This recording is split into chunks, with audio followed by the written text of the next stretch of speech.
With 108 keys and 13 buttons, the Akagan AGK700 keyboard goes a little overboard. It's certainly a flagship-tier gaming keyboard, but for all its high-end features, it doesn't stand out of the crowd. Monitor manufacturer AKG announced its first-ever gaming mice and keyboards earlier this year. The Akagan AGK700, $179.99, is the more expensive and luxurious of its first two keyboards, the flagship of a small, new fleet. In many ways, it's exactly what you'd expect from a high-end full-size keyboard, with Cherry MX switches, dedicated macro buttons, media keys, and USB pass-through. It has a few eccentricities, including a handful of pre-programmed buttons and extra keys, but nothing really makes it stand out from other flagships. It's simply a competent, mostly balanced first offering from a rookie keyboard maker.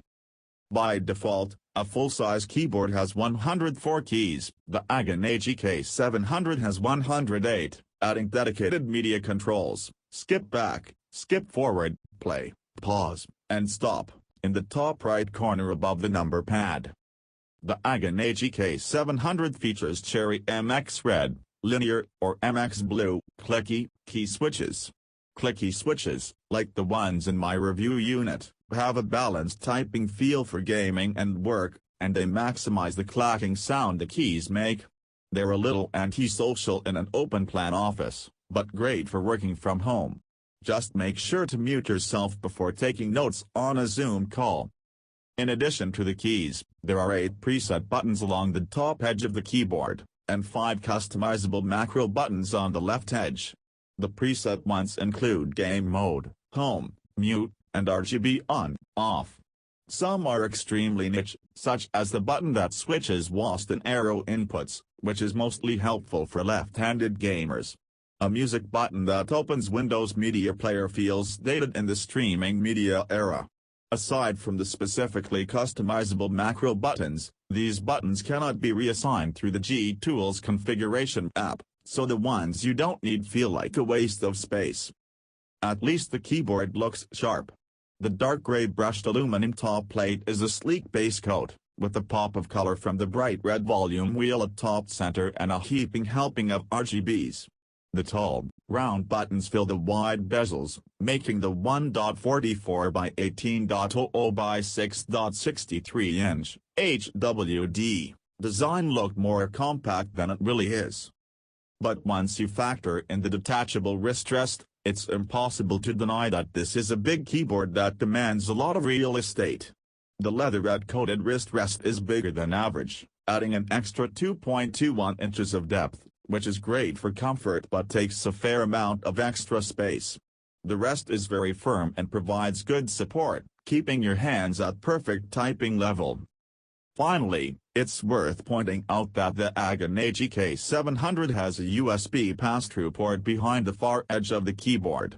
Even as more gaming mice pivot to wireless connections, having a USB port close at hand for quickly adding and removing peripherals is very nice to have. On Windows PCs, AKG's G-Tools configuration app lets you remap all 108 keys into 5 open macro buttons, and change the keyboard's RGB lighting. The menus are clear and straightforward, but the configuration options for the Akagan AGK700 feel limited, especially since so many buttons can't be changed. The Akagan AGK700 can store up to 5 profiles in onboard storage, which is the standard for a premium keyboard.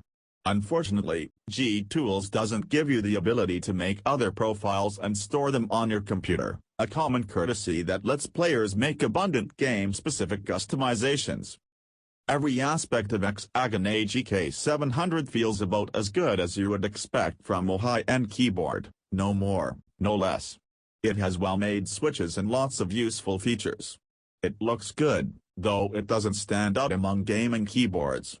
Even the price, $179.99, is about average for high-end keyboards with USB pass-through and similar features. G-Tools is a mild liability compared to the versatile and polished software from more well-established brands like Corsair and Razer, but the equivalent keyboards from those brands, the K100 RGB and the Razer Huntsman V2 Analog, both cost more than $200. If you want to save a few bucks and still get flagship features, the AGEN AGK700 will be perfectly serviceable. It's a strong first attempt from AGEN and bodes well for its future keyboards.